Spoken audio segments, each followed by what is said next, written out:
지난 영상에 회사에서 지문을 찍게 되는 것은 미래라고 이야기를 했었는데요. 좀 봐도 돼? 예고편 영상에서 보시면 미래의 붙임머리를 신기해하면서 만져보는 호수의 모습이 나오고 있습니다. 이미 드라마 2화의 영상에서 미지와 미래가 미용실을 가서는 미래는 머리를 자르고 미지는 머리를 붙이는 모습이 나오기도 했습니다. 그런데 궁금하지 않으신가요? 그 밤에 태희의 이야기를 들은 미지가 미래를 만났고 늦은 시간에 어디서 미래는 머리를 붙이고 회사에 출근을 했을까요? 또한 상월 할머니가 정신요양병원을 방문을 했던 장면에선 21만원의 수납금을 내는 상월 할머니의 모습이 나왔습니다. 21만원은 어떤 의미일지 한번 이야기를 해보겠습니다. 또한 태희가 사내 고발을 하는 모습이 나오는데 태희가 그날 미지에게 수연의 엽서를 주었던 진짜 이유와 지난 회차에 태희가 자신의 방에 들어가서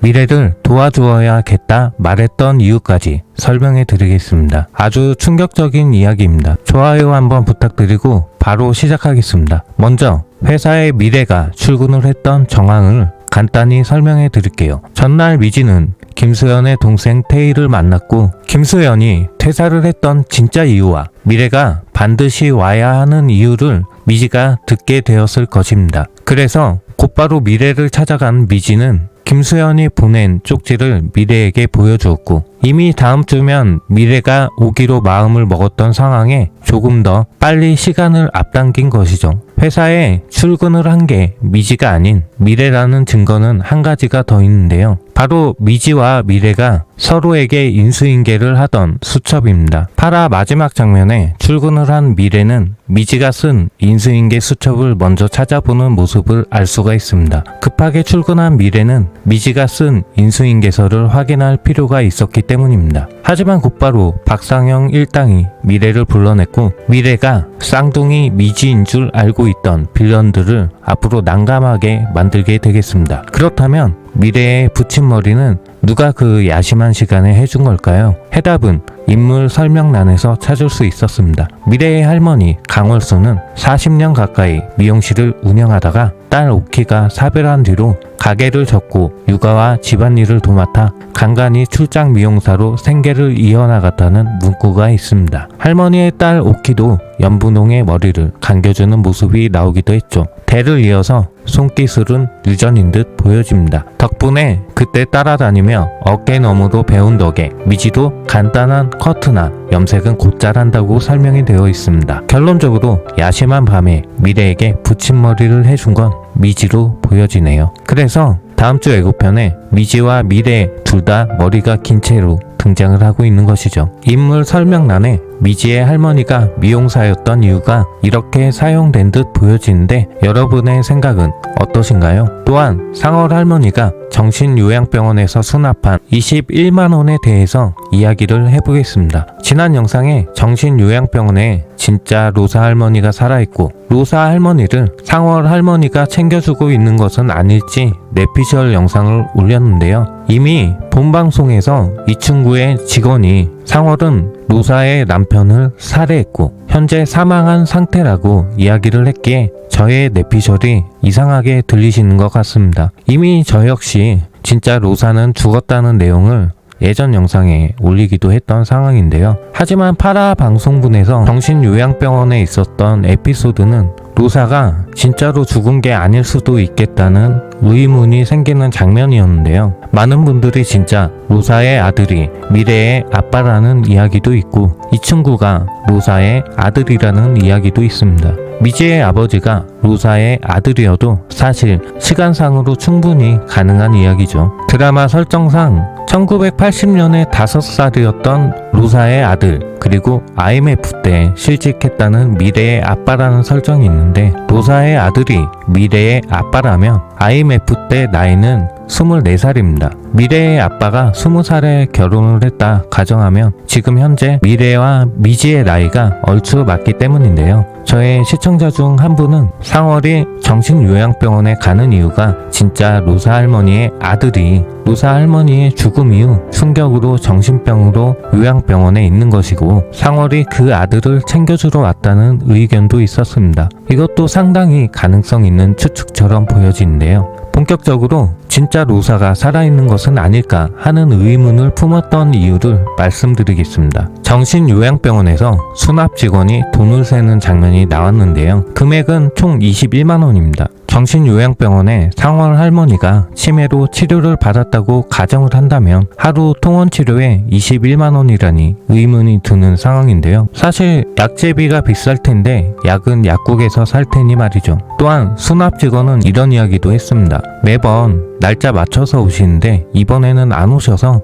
무슨 일이 있나 걱정했다고 말이죠. 그러자 상월 할머니는 몸이 조금 아팠다고 그래서 못 왔다고 그러자 수납 직원이 혹시 비상시에 연락 받으실 때는 아무도 없으신 거냐고 물어보고는 이번처럼 무슨 일 생기셨을 때 제가 연락할 곳이 필요해서라고 말을 합니다. 그러자 상월 할머니는 이렇게 이야기를 했습니다. 전에도 이야기했지만 가족이라곤 나밖에 없어서 라고 말이죠. 그러자 수납 직원은 성년 후견인 제도라고 꼭 가족이 아니어도 보호자로 미리 지정할 수 있다고 설명하면서 성년 후견인 제도 팜플렛을 보여주는 장면이 나오고 있습니다. 아무리 봐도 누군가의 입원비를 대납해주는 상월 할머니로 저는 보여지는데 말이죠. 이미 치매 증상이 있던 상월 할머니가 통원 치료를 하는 걸까요? 21만원의 금액은 입원비로 치자면 한없이 적은 금액인데요. 그렇다고 통원 치료비로 생각하기엔 너무 큰 금액 같은데 말이죠. 제가 조금 더 알아보니 정신요양병원의 입원비는 보통 월 140만원 정도가 들어가지만 의료급여 수급자라면 월 20만원 선까지도 내려간다고 합니다. 이건 상당한 의미가 있습니다. 상월 할머니가 매달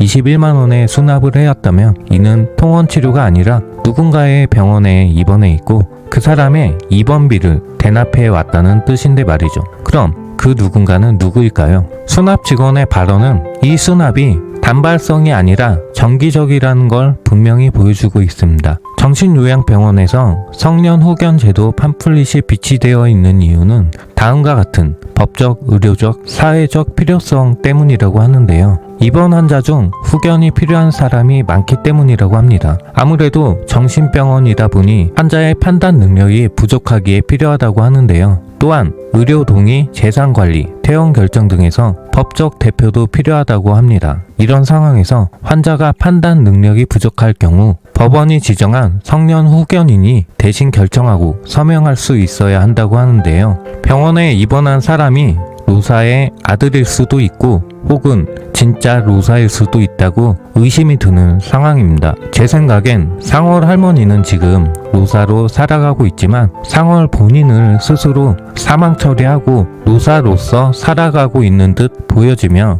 이에 대한 서사는 앞으로 나올 듯 보여집니다. 정신 이상으로 판단이 부족한 로사를 대신해서 상월은 후견인으로 살고 로사의 아들을 기다리는 듯 보여지는데요. 건물도 팔지 못하는 이유 또한 진짜 로사가 병원에 입원해 있기 때문은 아닐까 싶은데요. 자세히 보시면 상월은 수납비 또한 현금으로 내고 있습니다. 사망 처리된 상월 본인은 카드를 사용할 수 없기 때문에 현금을 들고 다니는 것은 아닐까요? 과연 진짜 로사는 죽은 걸까요? 아니면 단순히 병원 씨는 미지에게 후견인 제도를 지정하려고 하기 위한 드라마적 연출이었을까요? 상월 할머니가 로사의 이름으로 살아가는 진짜 이유가 곧 밝혀져 있지만 상당히 궁금한 상황입니다. 여러분의 생각은 어떠신가요? 또한 지난 영상에 태희의 누나인 김수연이 죽은 것은 아닐까 하는 내피셜을 한 줄 넣었습니다. 상당히 반응이 뜨겁더라고요. 태희의 행적을 다시 한번 살펴보겠습니다. 태희는 미지와 술을 한잔하고 미지의 과거 이야기를 듣고 그날 밤 자신의 방에 들어가는 장면이 나오게 됩니다. 그리고는 앞으로도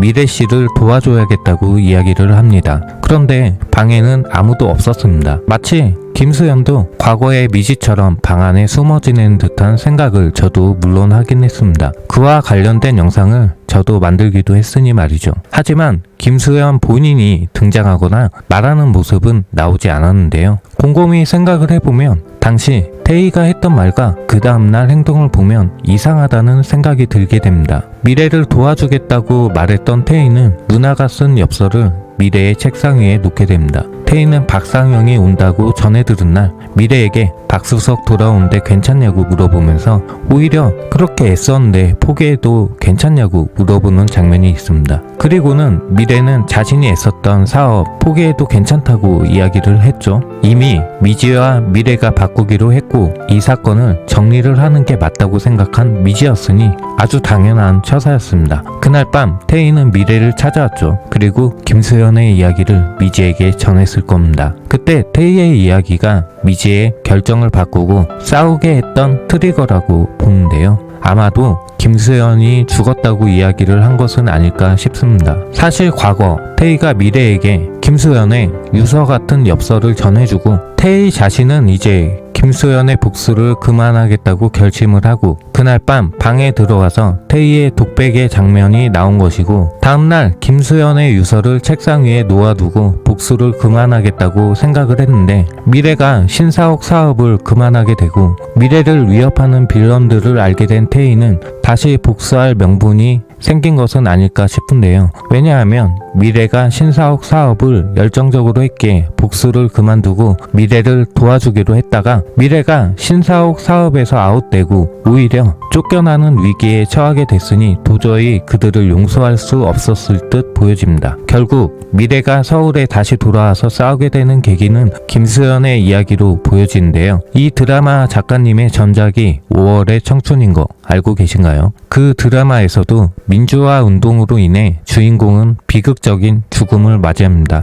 그렇다고 해서 드라마가 어둡다고 생각하지 않듯 김수현이 죽었다고 해서 어두운 드라마는 아니라고 생각하지만 이 이야기 또한 저의 내피셜입니다. 저는 항상 드라마 리뷰를 할 때 남들과는 다른 생각을 많이 하려고 하는데요. 저의 이야기가 맞을 수도 있고 틀릴 수도 있습니다. 또 하나의 가설이고 추론일 뿐이죠. 하지만 상당히 가능성 있고 제가 다시 봐도 납득이 될 만한 이야기를 하려고 노력을 하는 편입니다. 그럼에도 불구하고 상당히 부족하죠. 오늘도 부족한 영상 봐주셔서 감사합니다. 다음엔 오늘보다 더 재미있는 영상 만들도록 노력하겠습니다. 시청해 주셔서 감사합니다.